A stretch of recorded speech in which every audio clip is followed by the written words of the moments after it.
Hali gani mwanafamilia wa channel yetu pendwa hii hapa ya Kileo Media.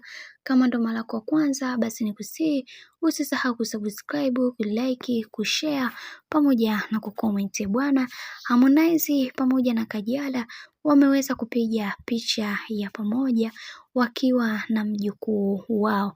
Kiukweli hili jambo limeweza kuwagusa watu wengi, na hapa imeonyesha moja kwa moja ni namna gani ambavyo bibiye Kajala Masanja pamoja na Harmonize wana mapenzi ya dhati, kwani kuna watu wengi walitamani kuweza kuona kila kitu kinakwenda kuwa sawa kwenye mahusiano yao kiujumla, na kama tulivyoweza kuona bibiye Kajala Masanja ameweza kuvishwa pete. Hili jambo ni jambo jema, na pia tupaswa kuweza kuhakikisha tuwaombee ili waweze kufikia malengo ambayo waliweza kujiwekea katika maisha, kwa sababu wamepiga hatua kubwa ambayo hata sisi wengine hatukuweza kujaliwa kupiga, na watu wengi walikuwa wanatamani kuweza kuona mahusiano yao yakivunjika haraka iwezekanavyo, lakini leo hii Mungu asia sumani bwana, hawa watu wameweza kurudiana kwa namna tofauti tofauti, na pia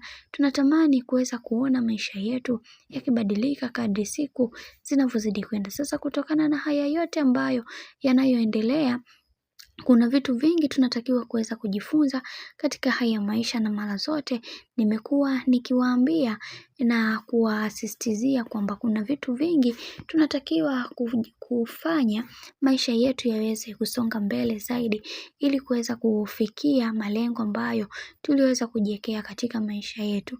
Leo hii nataka nikwambie kwamba kuna vitu vingi mimi binafsi natamani kuweza kuwaeleza, ili muweze kutambua ni namna gani ambavyo watu wanatakiwa kuweza kutoa somo kubwa katika haya maisha. Na mimi binafsi nawaambia kwamba natamani kuweza kuona Kajala Masanja pamoja na Harmonize wakipiga hatua kubwa kwenye swala zima la mahusiano yao, kwa sababu wamekuwa watu ambao mara zote wakinyoshewa kidole na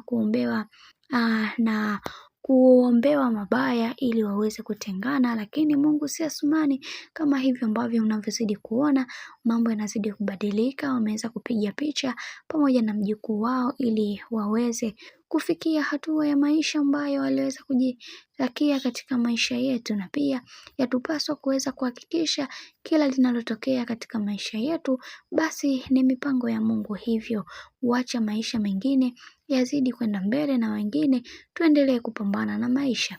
Bwana, mambo ndo kama hivyo ambavyo unavyozidi kuona mambo yanazidi kutaradadi. Mimi naomba nikusihi kitu kimoja, kama ndo mara yako kwanza usisahau kusubscribe, kulike, kushare pamoja na kucomment.